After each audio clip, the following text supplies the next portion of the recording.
New at 5:30, crime is something people care about a lot. We hear about it on TV, read about it online, even listen to it on podcasts, making it seem like we are surrounded by crime. But is that really the case?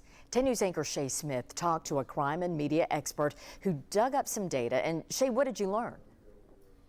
Robin, you have probably seen some of the political ads accusing lawmakers or leaders of being soft on crime, endorsing shorter prison sentences or predators, or even releasing inmates early. To the average person, those claims can be alarming. Seeing ads like these and social media posts about crime, it may be easy to assume crime is on the rise, but the data tells a different story. A Pew Research study from April shows roughly 58% of Americans say reducing crime should be a president's top priority. That number is up from 47% in 2021. As someone is exposed to those political ads about crime, their fear of crime increases. And a Gallup poll from November of last year shows 77% of Americans believe crime is rising nationally, while 55% believe it's rising locally. The discussion of crime in politics has existed for seemingly forever, but it's been a very big thing since the 1960s when they sort of introduced that war on crime. But is it really rising? Crime statistics from the FBI actually show a dramatic decrease in violent and property crime rates. It shows violent crime fell 49% between 1993 and 2022. The FBI also says this year, violent crime rates across the U.S. from January through March fell 15% compared to that time frame last year. The Tennessee Bureau of Investigation reported in 2022 murder fell by almost 9% from 2021.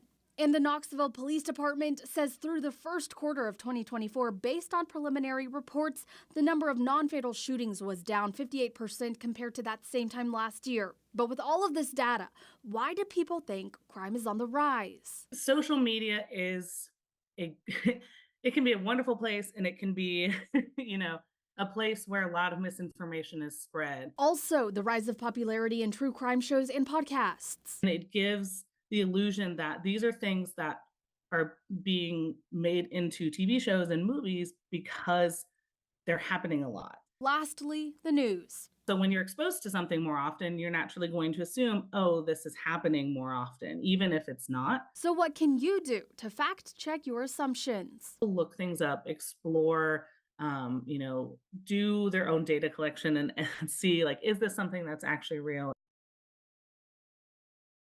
Now, it is important to note that when we report crime in our newscast, Shay, we are considering a number of factors. We do not report every crime story that actually comes into our newsroom, do we? That's right. So some of the factors that we include are, is there a threat to the public? For example, are police still searching for an armed suspect? Are we keeping the community safe by reporting the crime or causing more harm than good? And is this a lesser crime, like a smaller drug charge, versus a larger crime like homicide? Very enlightening. Thank you for breaking down those numbers for us. We appreciate that.